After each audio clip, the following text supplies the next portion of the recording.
Hey everyone, as per usual, wait about 45 seconds for everyone to get here.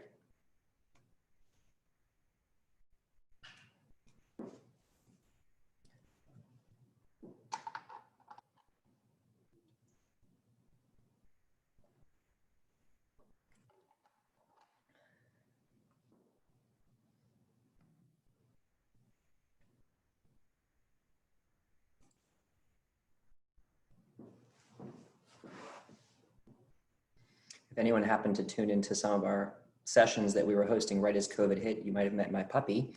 He's no longer a puppy. He's a full-blown dog. It's Vincent, my COVID puppy. All right, folks, looks like we're holding steady at about a little over 250 attendees. Thank you all so much for tuning in this evening.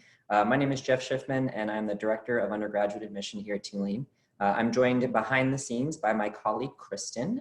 If you do have questions about anything throughout the course of the evening, please do post those questions into the Q&A, and Kristen's actually going to be feverishly typing, answering as many questions as she can throughout the course of the evening. If you just feel like chatting with each other and saying hi, I see everyone is doing that already over in the chat box. Feel free to chat and see if any of your friends are here. And like I said, if you do have questions, do post those in the Q&A. Kristen, like I said, she'll be behind the scenes, but also if there's a couple questions that are seeming like they're coming up a lot, she's going to hold on to some of those questions and pose them to us at the end. Tonight, we're going to be here for about 45 minutes, and we are talking about everyone's favorite topics, actually two of everyone's favorite topics, applying to college and coronavirus. What more could you love about these two amazing things coming crashing together at the very beginning of your senior year? As you all probably know, the Common Application went live on August 1st, so it is officially live. You can now apply to colleges all throughout the United States of America and anyone that accepts the Common App. And so tonight, what we're going to talk about is applying to college in the current world that we are living in. I'm not going to say these uncertain times because this isn't a Chevy Trucks commercial, and we all already know we're living in uncertain times. But instead, I'll start this presentation by telling you a little bit about my story. As I mentioned, my name is Jeff, and I'm the Director of Admission here. And I graduated from Tulane with the class of 2005. I had an incredible experience as a student here. And my story is kind of unique because about a week after I graduated, I walked across the stage at Tulane's graduation, and the next week I got a phone call from the Dean of Admission who said that I'd been hired as a brand new admission counselor working in the Office of Admission. And I started work on July 1st of 2005. And 6 weeks after my first day of work in the real world and at Tulane, Hurricane Katrina hit the city of New Orleans. And so my first job was actually working for a totally closed university in a totally uninhabitable city. And I'm so surprised, not surprised, but I should be comfortable with this by now, but I talked to prospective high school students, high school seniors, and I don't think many of you even have a memory in your brain of Katrina actually happening. It's part of your history. And what you are experiencing right now as a high school senior, this is history. You will be remembering these stories for the rest of your life. These are experiences that you are going to be telling your grandkids about when you are grandparents. But I'll also tell you, and we'll talk about that in the course of this presentation, you all are experiencing some big challenges. But one piece of advice I love to give to anyone who will listen is that if it doesn't challenge you, it doesn't change you. And each of you watching this webinar this evening is being changed by everything that the world is throwing at you right now, whether it's racial injustice, whether it's protests in the streets, whether it's quarantine, or everything that you've been dealing with the last 6 months. This is shaping you as a human. And in some regards, yes, this is challenging, but some of you are being changed for the better. And many of you might not realize that, but you are becoming stronger, smarter, more compassionate humans by what you're going through right now. And the college application process is a huge rite of passage. And so what I'm going to do over the course of the next 45 minutes is really guide you through that, that process of applying to college, thinking about being a stronger person, thinking about being a more compassionate person with everything that you're going through. I'll also let you know that this webinar is being recorded. So if you miss anything, don't worry, it's being recorded. You can share it with your friends if you'd like. And everything you're going to see tonight is also available on my blog. You can Google Tulane blog. It's the first thing that'll come up. You're going to get more information than you could ever possibly want to know just by viewing my blog.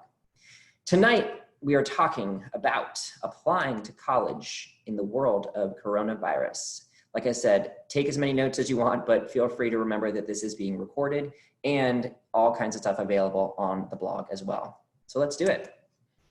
All right, so first and foremost, I'm gonna put all of your biggest fears in one place. I know each of you is stressed right now, and I know for all you moms and dads and guardians that are watching this, you're probably a little stressed as well. And so let's just throw it all out there. These are all the things that you're probably worried about. First is the big one, SAT and ACT. I got an email from a mom today, and she said, "Do you know what a disaster the ACT is right now?" And I said, "Yes, Mom, I do know, because you were the 6th person to call me in the last 6 days about it." So if you're watching this and you have dealt with the shoot storm that is the ACT right now, we're listening. We know what you're going through. We know that it is a disaster out there. And so tonight I'm going to talk to you about going test optional. I'm going to talk to you about the decision that you need to make as to whether you should take the test or not, and how it pertains to merit scholarship. So we're definitely going to talk about that.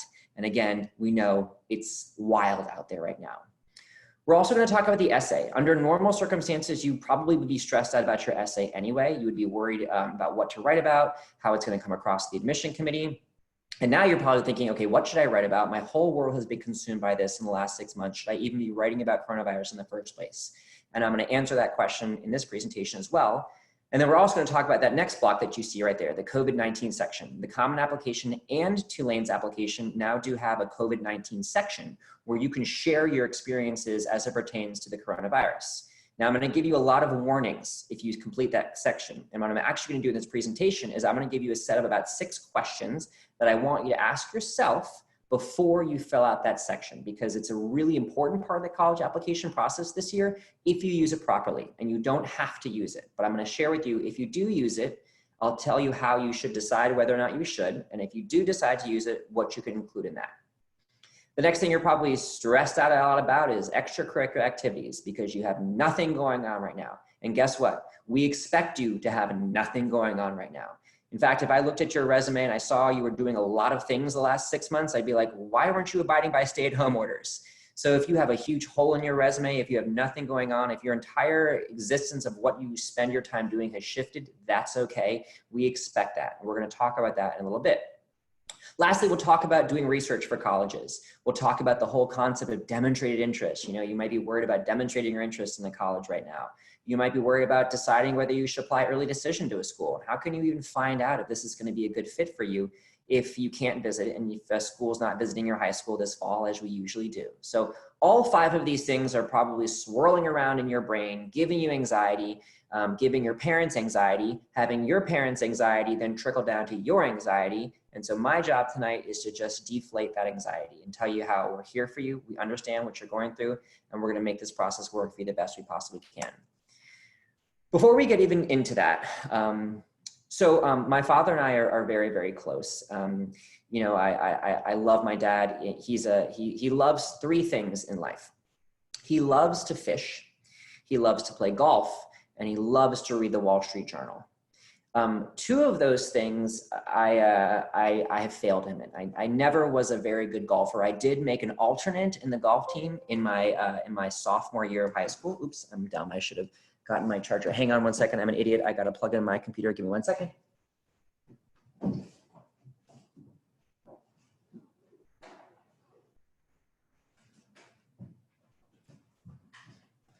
Rookie mistake. It's my first time ever using Zoom, so I forgot. Just kidding. It's not. Okay.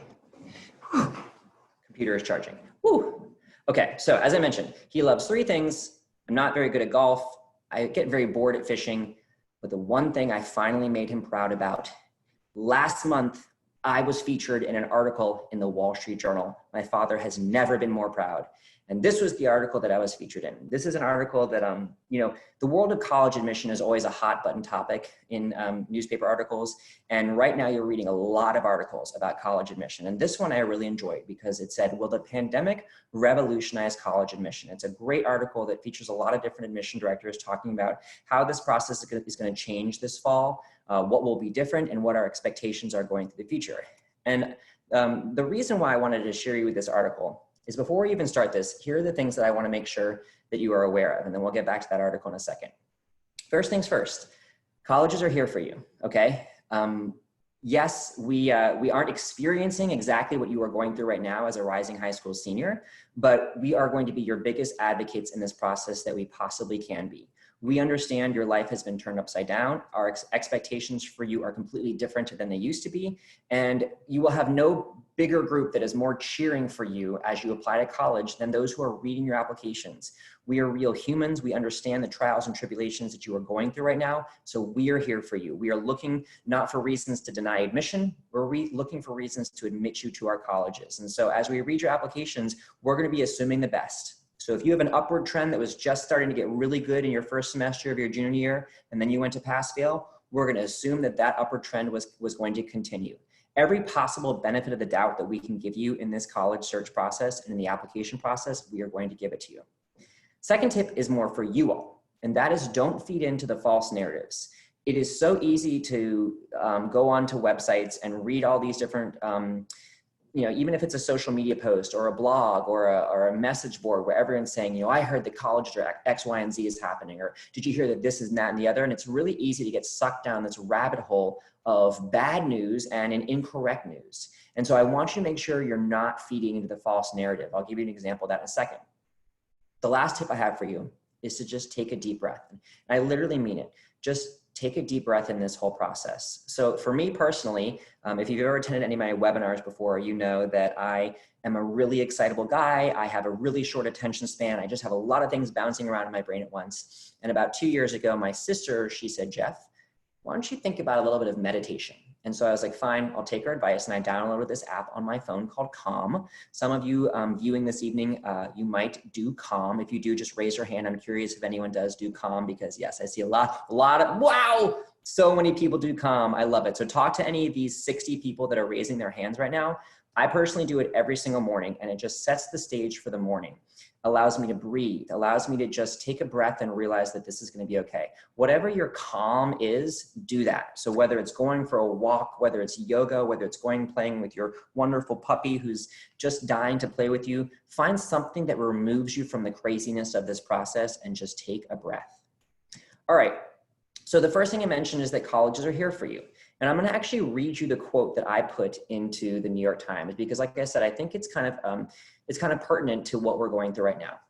The way we review files, the emphasis on testing, the focus on more extracurricular activities, that will all change this year. Says Jeff Schiffman, Director of Admission at Tulane. You hear that, Dad? He's proud. It's my hope that many of these changes will last. What can we do to depressurize this whole process for high school kids? How can we make sure the message is clear that colleges want high school students to live happy, fulfilled, and enjoyable lives when this is all over? What we don't want you to do right now is worry so much about what colleges want from you. I'm going to talk to you a little bit about the whole question of which do colleges prefer. But whenever this process, whenever this experience that we're going through is over, whenever we can finally hug and do the things that we love doing again, the last thing I want you doing as a student is saying, okay, I've got to make up for lost time with colleges, or what should I be doing to make sure colleges are pleased with me again? Or how can I even kind of get around some of these rules to make sure I'm still doing stuff for colleges? We have a completely different set of expectations for you right now. And it's my hope that many of this lasts. Now that goes into my next thing, some of the things that are in your court. And that's the next part of this article that says that is partly up to students and their families too, who may take a cue from the disruption of college admission norms and focus less on picking a college based on its ranking and reputation than on finding a comfortable fit. Basically, what I want you to do is worry less about the best school out there and think more about what's the best school for me. Where am I going to be the most happy? Where am I going to find schools that appreciate the experiences that I'm going through right now and don't have this abnormal set of expectations? So in conclusion, we get it. We have different expectations for you. We want you to be happy. And as I mentioned earlier, we're mad at the ACT too. We know what you're going through and we are here for you all. So again, take a deep breath, understand that we are there for you, and parents, this is kind of your job too. Now, I mentioned you don't want to feed into the false narratives. Don't believe everything that you read online. And if you're unsure of something, reach out to the source. The best source you can actually reach out to is college admission counselors themselves. We here at Tulane are a very transparent institution. So you can literally reach out to me and say, Jeff, I got a 31 on the ACT. My GPA is this. Do you think it's within my best interest to submit my scores? And I might not necessarily say yes or no, but I might give you some really candid advice. You might reach out to me and say, Jeff, I heard X, Y, and Z. Is this true? We'll be honest with you. We are here for you in this process. I mentioned that in the previous slide. You can always reach out to us and we will give you all the best candid information that we possibly can. Now, here's a tiny tip that I have for you. It is so easy to get into these rabbit holes and these dark holes of COVID news and just not even be able to get your way out of it. And it happens all the time. You click one story and it leads to the next. You're on your Apple News and it never stops scrolling. So my tip for you all, take it as you will, is to no longer charge your phone next to your bed when you go to sleep at night.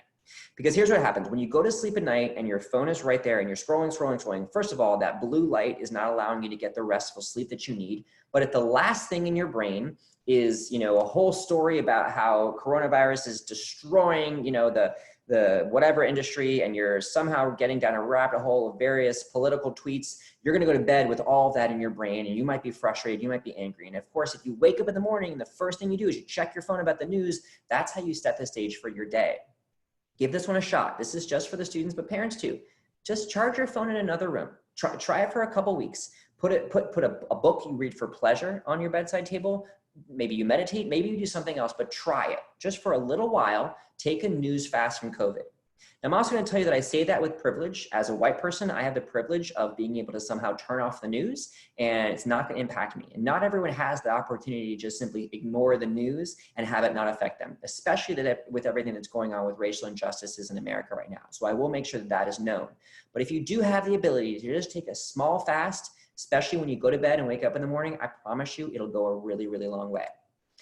Now, last month, a panicked high school senior dad emailed me and he said, "This article is freaking me out, man." It says why high school juniors, that's you now, right now seniors, could be the biggest losers in the coronavirus pandemic. First of all, I'm here to tell you that none of you are losers. Not a single person watching this webinar is a loser, no matter what Business Insider says. This article went on to say things like colleges are going to be totally upset with you for not having extracurricular activities. And not only that, good luck even getting into college because all these schools have taken 10 times as many gap year students as they've ever taken. So there's going to be no spots for you left, you junior losers. Let me tell you what, you're not a loser, okay? You're a winner, and this is not real, okay? I can tell you candidly, we have about 44 students who are taking gap years this coming year, as opposed to 39 from last year. So maybe there's 3 fewer spots available. In the greater scheme of things, that's nothing. We're encouraging students who need to take some time off. They can either do our virtual semester, etc. And then as I mentioned, we don't expect you to have any extracurricular activities right now. Don't feed into the false narrative. If you ever are thinking that something seems off, if you've got questions, reach out directly to your admission rep at Tulane, and we will give you all the most candid and honest information that we possibly can. Okay, I talked about this earlier and we're going to do it right now. We're going to take a deep breath, okay? I'm literally going to force you, everyone watching this webinar, we're going to close our eyes, okay? I'll still be here when you open your eyes. Just close your eyes for a minute with me.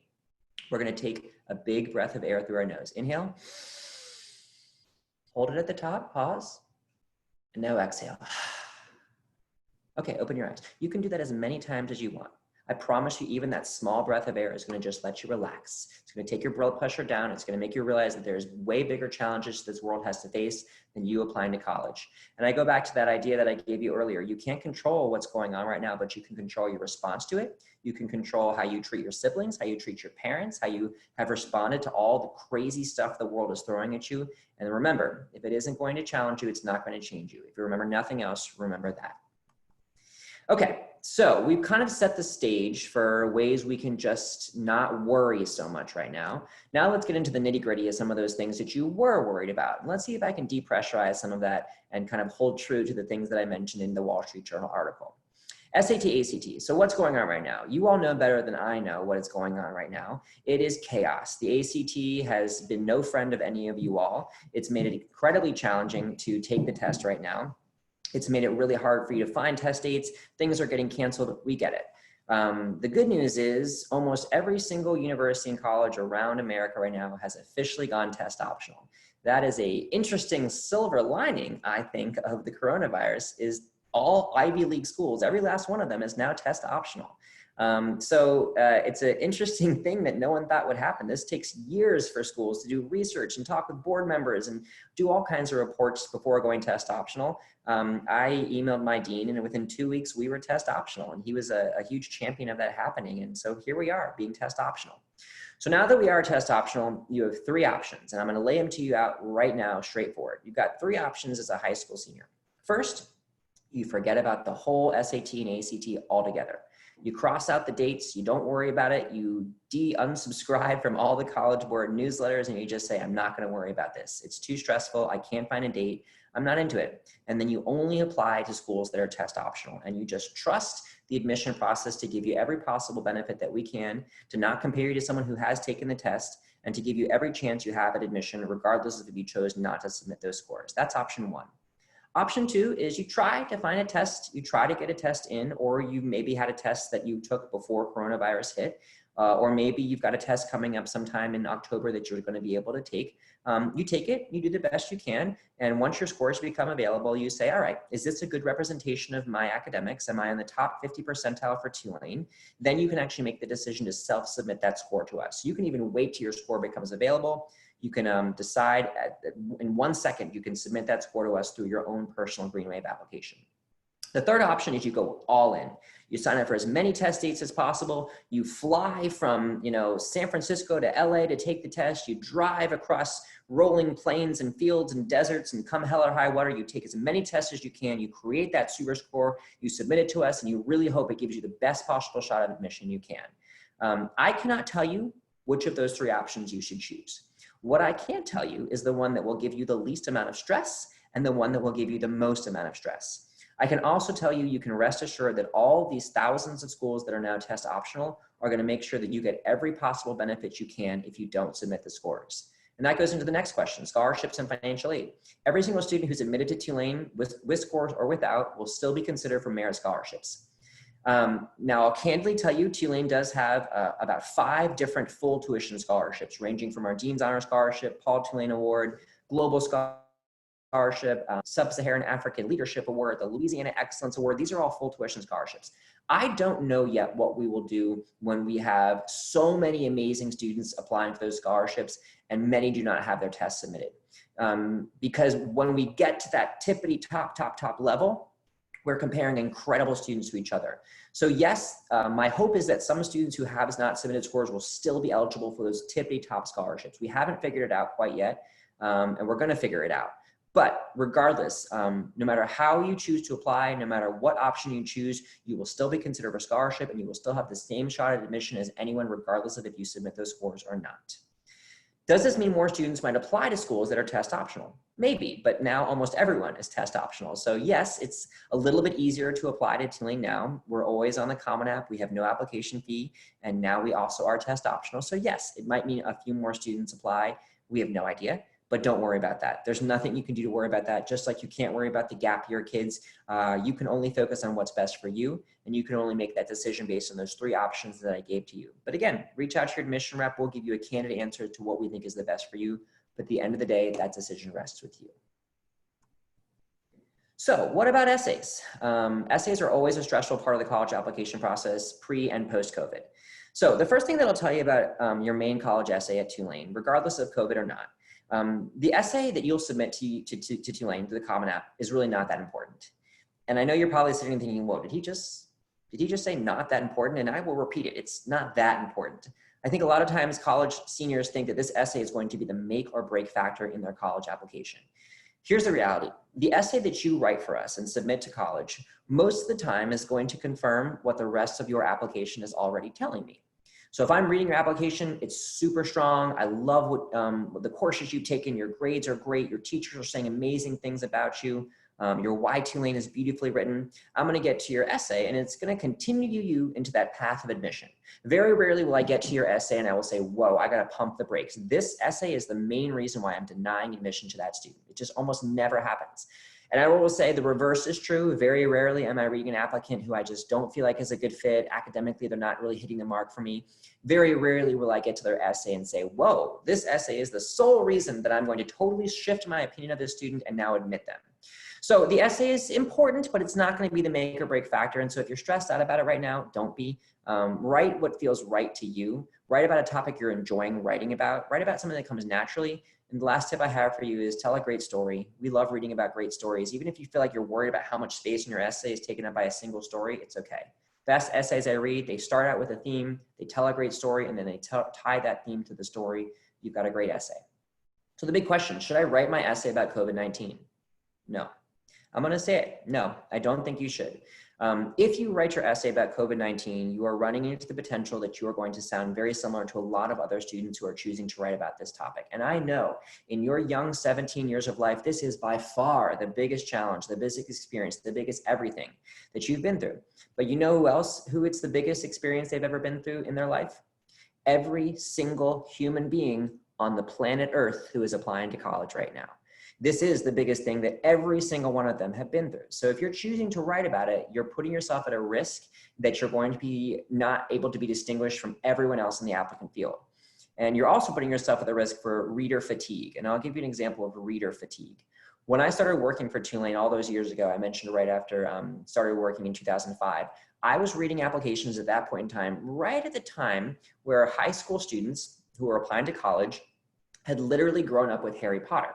So like every age that Harry was, they were the same age as when those books came out. So they felt like they had grown up their whole life with Harry as their best friend because they'd read these books their whole life. And finally they were applying to college when the last book came out. And what else were they going to write about? And I must have read 30,000 essays about, Gryffindor and Hufflepuff. And I'm going to be candid with you. I did not read Harry Potter. I know, I apologize. But I just got so tired of reading about the same thing that even the best Harry Potter essay still blended in with the crowd.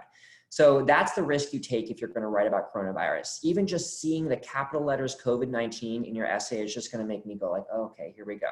Now, if you're saying, but there's things I've got to make sure the admission committee knows about, you're in luck. That is why the Common Application and Tulane's application now offer the COVID-19 section. This is the perfect opportunity for you to clearly state the major impacts that COVID-19 and coronavirus have had on your life. Now, I wrote a whole blog about this, and it really details all the questions you should be asking yourself before you choose to answer this section.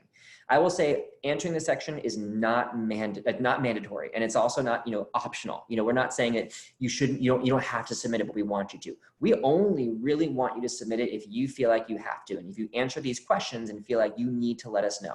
First question. Are my experiences different from others? Truly, genuinely think about the experiences that you've gone through. Are they different from others?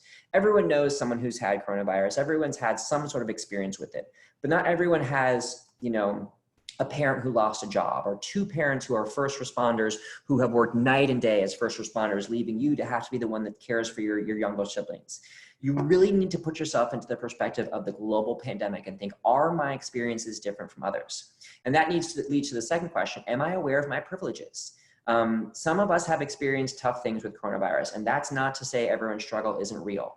But there are some folks that don't have the privilege of constant fast internet speed or the availability of laptop computers for everyone in their house. Yeah, I know taking all your classes on Zoom kind of sucks, and it's hard to be on that every single day. But we have applicants from rural communities who barely have internet capabilities to tune into their Zoom classes, or families living in small apartments where they have to share one laptop with two siblings as they're trying to navigate this whole virtual world that we are living in. So ask yourself the privileges that you've had in getting through this process. Next question, am I explaining or am I complaining? What I want in this section is just the facts. I don't want a whole sob story because we've all got them. So, if you're putting a lot of emotion into this part and talking about the sadness that you feel, that's a valid sadness to feel, but that's not necessarily your application to include this. I'd much rather see the real specific, cut and dry facts about what your family experienced, how it impacted you, rather than a very serious, deep, emotional essay here. Again, if you really want to write about it, you can still use the other section, but this, only the facts, that's the best time to let us know about it. It's also important to be specific. Be very specific about it. Be very specific about the impacts that this has had on your family. Next question, if we see something, say something. You see that all the time. If you see something, say something. If I see something in your admission packet, in your application, that I might have a question about, then you should say something. And here's a great example. You know, when you were doing your high school course selection, you had everything perfectly picked for your second semester, your upward trend was there, and then all of a sudden during coronavirus, all your grades took a huge hit. And all of a sudden from straight A's, you've gone down to straight C's. I'm gonna see that, and I'm gonna expect you to explain that to me. I want you to say, hey, listen, here's the reason why the grades are the way they are. Again, no sob story, but say, my mom lost her job, my father's X, Y, and Z, I'm caring for this. Give us the facts and explain why those grades might have taken a hit. Now, if your grades went from a 3.8 GPA to a 3.79, please don't say anything. We don't need to know about that. But a major glitch in your application that I'm gonna notice, you should let us know about that. If it's obvious for us to ask the question about it, then you should be writing about it. Next question, am I being repetitive? So is this included anywhere else in my application? Maybe your school counselor is mentioning this in their recommendation letter, or maybe you did choose to write about it in your other essay. Again, mentioning coronavirus and your experiences with it, make sure you're only mentioning it once. Use this section to do that and don't repeat it in other parts of the application. You know, I mentioned this earlier, but how you're treating your parents, how you're navigating this. We don't expect every one of you to be perfectly resilient. We don't expect you to have grit and just bounce back from all these challenges that life has thrown at you. So in that regard, you know, let us know the facts, explain what has to be explained. Don't complain about these things because we're all going through it. And then also, I would also say, assume the absolute most challenging experiences have happened to the person reading your application. So all the people reading your application have also gone through coronavirus. I don't feel bad for myself at all. I've had to cancel my wedding 4 times. My grandfather spent 5 days in the ICU with coronavirus. I don't feel bad for myself. I'm not complaining about it, but recognize that everyone reading your application also has their own personal experience with it. And make sure you're remembering that, because that'll give you back to the idea of explaining but not complaining. That was a very long-winded explanation to how to use this section. But again, this is the first time we've ever seen it. This is the first time anyone's ever used it. So I feel like it's my duty to you all to give you all the possible information that I possibly can. And then lastly, I hope that we never have to go through this experience again. But if it does happen again, or if coronavirus does continue and things are continuing to be disrupted, you know, we want at least some sense for how you're handling it all. And I mentioned, I don't expect you to be resilient and have grit and have it all figured out, but I don't want someone who I'm so concerned about, you know, their future that I'm like, are they going to be okay if they come to college with these experiences? So again, you don't have to show grit, but at least let us know that you've been able to at least comprehend in a responsible way everything that you have gone through. Sorry that section was so long, but again, it's a new section, so I think it's worthwhile. All right, so we briefly touched on this, and I can go through this section fairly quickly. Extracurricular activities, we have no expectations anymore. We know that there is no more soccer. We know that the spring musical and fall play are probably both going to be canceled. So, you know, when there's a huge gap in your extracurricular list, we totally understand that. Some people have asked me, you know, should I write, you know, I was going to participate in this summer internship, or I was going to do that. That's up to you. I can't honestly say that I'll read your application and I'll say, oh, they were going to do all these things, but coronavirus canceled it. I mean, it's up to you. I can't say whether you should mention that or not. If you don't mention it at all, it's not like I'm going to ask, why weren't you doing things? So I don't necessarily have an opinion one way or the other if you should mention things that you were supposed to do. I mean, we'll get the idea that if you were 3 years of you know, varsity soccer, we're going to assume that would have continued. But again, expectations are completely different. If we see nothing, we will get it. We want you to be happy. So if there's an extracurricular activity that you are able to start participating in again, but you just kind of don't really want to, or you feel like it was something you did pre-COVID and now you just lost your enthusiasm for it, that's fine. We don't want you to feel like you have to pick up all these extracurricular activities that you are just doing because you think colleges want to see them, or stuff that you didn't really enjoy. We want you to actually do the stuff you enjoy. So if there's something that you miss doing, as you see here, if you miss doing it during coronavirus, then those are the things you should pick up again when you are able to do so. So think about the things that bring you joy. Think about the things that you're happy with. I go back to that very first slide for what colleges want from you right now. We're here for you. We want you to be happy, and we don't want you to feel like you have to make up for lost time for all the things you couldn't do during coronavirus. So one of the most uncomfortable questions I get from high school students and usually parents is, which do colleges prefer? I get this question all the time. You know, Jeff, would you rather me take this class or that class? Would you rather me do this program or that summer program, or take this extracurricular or do that extracurricular? The answer from Tulane will always be, we don't care. We do not care. We don't care one activity or the other. We don't care one experience or the other. What we want you to do is pick the one that you love. I think this whole idea, and I go back to the quote in the Wall Street Journal, the expectations that colleges have for you to do more and more and more. And, I've had students say, should I do this shadowing of the cardiovascular heart surgeon, or should I do this service trip where I'm actually doing heart surgery in the Philippines? It's like, whoa, first of all, the fact that you have either of those options is great, but I don't care between the two. I would much rather you do the things that you enjoy. And if neither of those things are even remotely on your radar, that's okay too. I want you to truly participate in the things you love and stop worrying so much about what you think colleges want you to do. Last two things, we enjoy hobbies. So if there's a hobby you were able to pick up during coronavirus, great, let us know about it. If you read, 4 books for pleasure, you can let us know about the books you read. If you, if you were able to do something that was a hobby, you can certainly let us know about it. And if you didn't, that's fine as well. If you sat around your couch and watched Netflix, you don't have to let me know about it. But if you have nothing on your extracurricular list, it's totally fine. If there is volunteer work that you can do in your community, now would be a great time to do it. If there's a volunteer work that you can safely do that you want to do, you can absolutely do that. And please do include that on your college application. There's so many opportunities in our backyard right now. You don't have to travel around the world to do service. You can stay right in your own community to really make an impact in everything that the world is going through right now. And if you have the ability to do that and you want to do that, colleges would definitely appreciate seeing it. Okay, so the last couple slides. So a lot of you have asked, how do I even do research right now? I mean, I can't leave my hometown. I'm not ready to get on an airplane. How do I research, the experience about colleges? And it's obviously a non-traditional fall semester.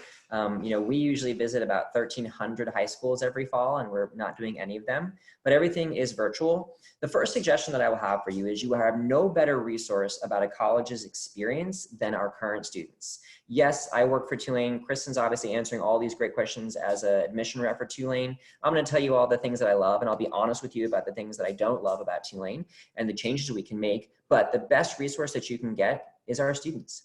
So reach out to current students. You can easily go on our website and meet over 150 different student ambassadors who are dying to talk about Tulane. You can even reach out to one that might have a similar extracurricular activity, hometown, major, and say, hey, would you mind answering a couple of my questions? Or would you mind jumping on a FaceTime call for 20 minutes so I can hear about Tulane? Our students would love to do that. And if you're reaching out to college where students are like, no, I don't want to FaceTime with you, then maybe that sends you type of idea of what type of student goes to that school. So use our students. And then when you write your why Tulane, mention them. I love hearing about the students at Tulane that are great ambassadors. And I love when you mention them in your why Tulanes, because it shows you've done your research aside from just the traditional stuff. Like I said, our students are our best ambassadors and they can really walk you through this whole process. Obviously, we're living in a virtual world. So Tulane, over the course of the last 5 months, has been firing on all cylinders with our virtual events, and we will continue to do so over the next 3 months. August, you can look at our calendar. We have all sorts of incredible events. We've got an event tomorrow night, a question and answer with the dean. I'm very excited. In the 3rd week of August, we have our self-care week, where we will doing all kinds of cool events with our admissions staff to help you kind of self-care in this challenging time. I will be hosting a workout class. So if you want to get in shape for a 45-minute workout class, I'll be doing that. We've also got a trivia night. We've got a cooking night. Again, what are you doing to breathe? What are you doing to take a break from this process? What are you doing to make sure that you are remaining in your best mental well-being, as this is a real tough time on our mental health as well. We do offer the ability to visit campus, but don't worry if you can't visit. And I'm mentioning that on this slide here as well. A lot of folks talk about this whole concept of demonstrated interest. You got to demonstrate your interest in schools. And I have stricken the word demonstrated interest from the record because I think it's a false narrative that makes you feel like you have to check off a bunch of boxes and press a bunch of buttons to say, I am interested in your school.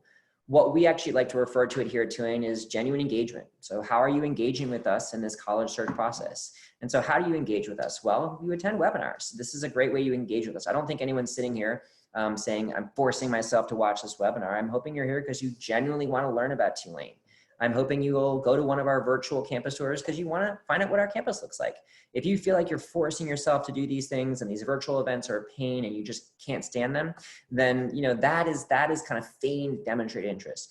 If it excites you to reach out to some of our students, that's genuine engagement, and we will definitely be able to pick up on that when we read your application. Reason being, the most important thing that we look for is what you're writing about in your why Tulane. We can tell the students in their why Tulane that really do genuinely feel excited about this place, and the ones that are kind of writing the demonstrated interest why Tulane. So anyone can write the why Tulane. You can write a great one. I've got tips all over my blog for how to write a great why Tulane statement, and that's really the main way we look at your engagement. The other way we do look at your engagement though is when you apply. And I'll candidly say that the best way that you can engage with us at Tulane is by applying early. We offer early decision and early action. You do not have to pick between one of the two of them right now. You have plenty more time to figure that out. November 1st is the deadline for early decision. November 15th is the deadline for early action. You know the difference. Early decision is binding, early action is non-binding. Absolutely, I strongly encourage you to apply one of our early deadlines. Reason being, with all the uncertainty around travel, et cetera, having an admission decision from us in December gives you the entire spring semester to know you've been admitted. And if you've been admitted early action, it gives you the entire spring semester to weigh your scholarship options, visit campus if you're able to, really kind of compare and contrast schools. I cannot stress this enough. The benefit you will get by applying early is off the charts. And we also definitely favor our early applicants. Early decision is a big decision that you should make as a family. You should talk first and foremost about finances because our scholarships are largest in the other rounds. Early decision has the least amount of merit scholarship, but no matter when you apply, all need-based aid is the same. If you're hoping for some of our big full tuition scholarships, Dean's Honor, Paul Tulane, the ones I mentioned earlier, definitely apply early action. Regardless of when you apply though, make sure it's early. That's a big tip that I have for you all.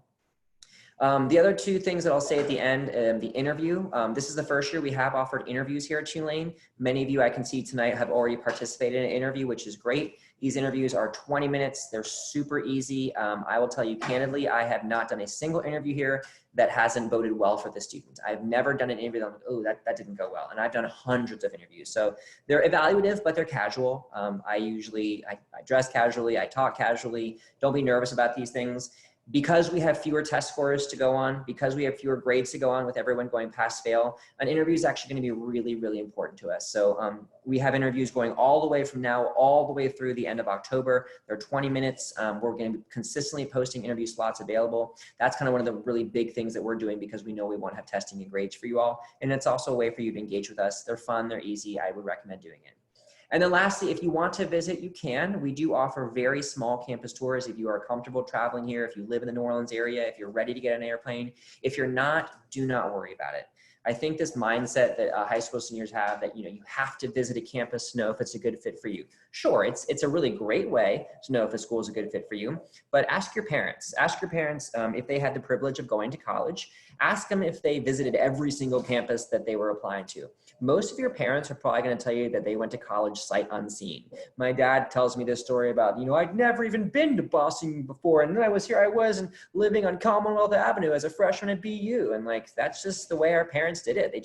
There wasn't this pressure to visit every single college. So if you can, great. If not, don't stress about it. Instead, reach out to our students, do an interview, tune into some of our virtual events. I promise you will get a good sense of if the school is going to be a good fit. And if you've enjoyed tonight's webinar, maybe you think, hey, Tulane could be a good fit for me. I had not seen very many schools that are this candid about the college application process. So that could bode well for you as well. Alrighty, so I just gave you a lot of information and I said I would be done with the presentation in 45 minutes. And here we are at 42 minutes. They say the sign of a good presentation is when it's over early. My hope is that throughout the course of this evening's presentation is that you got a really good sense of the things that, you think that there's things you think colleges expect from you. And I hope tonight you've really reset those expectations and know that our set of, sorry, Vincent's going crazy with his ball. Our set of expectations, yeah, he's right here. He's really into he's got this ball that we put the food in and then he just chases it all over the place. Sorry.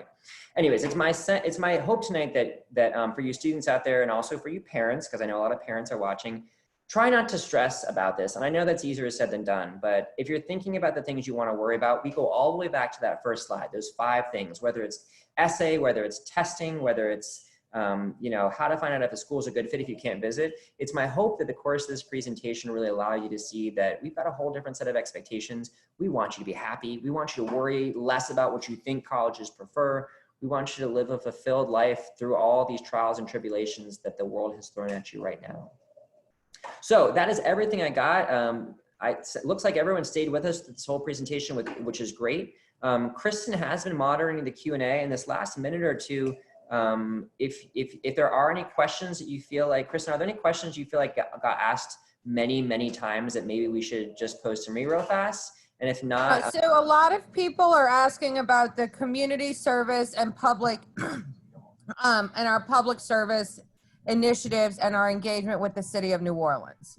Right. Okay. You know, I think one of the most interesting things. So if you go onto Tulane's campus right now, it is a tent city. I mean, literally, we have no quads left. Our entire campus has been converted into a tent city so that we can safely bring everyone back to campus and have them eat in dining halls and have them in classrooms that they're socially distant from each other. The air circulates every 20 minutes.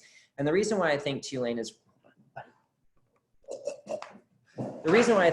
knows what they're doing with this is that, you know, we've been through a disaster before. And so we've got a lot of smart folks here at Tulane that went through Katrina. And yes, Katrina was a totally different type of disaster, but it allowed us to talk about thinking on our feet and how to kind of, you know, pivot as we need to. And that's what we're going through right now, is that, you know, it's a totally different disaster, but we've been through it before. And we've learned a lot of lessons through Katrina. And the other thing about Katrina was that it was one of the first times that any university really in America created a full-blown public service experience as a part of graduation. So now every single one of our students in their junior and senior year does a full-scale public service project incorporated into their core curriculum. So it can be a study abroad project, a research project, an internship, but whatever you do, you make that impact into your community. You know, our architecture students have built 15 homes in low-income neighborhoods around New Orleans. Our environmental studies students are researching wetland loss. Louisiana is home to 1/5 of America's wetlands, and they're disappearing fast. And so our students are researching through our Biowater Institute and through public health. Our students are all around the world researching public health. Now, let me tell you, for everyone watching this video, now would be a really, really, really good time to consider a major in public health. So only about 60 universities nationwide offer a full undergraduate degree program in public health, and we are one of them. Basically, public health is the study of how disease will travel through a population of people rather than how it travels through the human body. And so our public health students are saying, how do we prevent these things from spreading, rather than a pre-med student who's going to say, how do we treat the physical human body once it's been affected by that disease? Public health saves more lives than medicine, and it is more needed more than ever before in this world. So consider taking some classes in public health and realize that no matter what you do here at Tulane, you're going to be able to make that impact in your community. And then I go back to that, you know, that very first piece of advice. You know, we were challenged big time through Katrina, and it allowed us to change into an institution that's really dedicated to serving the public around us. And it's our hope that for you students out there that are interested in Tulane, you kind of share that same sentiment. The last thing I'll say is when we were founded in 1834, we were founded as a public service institution. We were founded by 14 doctors who were responding to the yellow fever crisis that was ravaging the Gulf Coast at that time. And so we've been involved in public health for, you know, almost 250 years, and we continue to do efforts that really make an impact in that community around us. All right, y'all, so I told you you would be out of here in about 45 minutes, and we are just right at time. If you do have some additional questions, you are more than welcome to reach out to your admission rep. If you do have specific questions, you're welcome to email me, although I hope not every single person on this webinar emails me afterwards. But again, we are so thankful for you all to tune in this evening. I know a lot of you are living in a virtual world where everything is virtual. So the fact that you've taken some time out of your evening to come hear us speak, it's my hope that you got some really good, candid information tonight. It's my hope also that you can take a deep breath and realize that colleges are here for you, and that everything that you're going through right now, as crazy as it seems right now, it is changing you, and it's probably changing you many, many years from now, a little bit for the better based on what you've gone through today. Thanks a lot, y'all. Have a great evening. If you need anything else, just let us know. See you guys.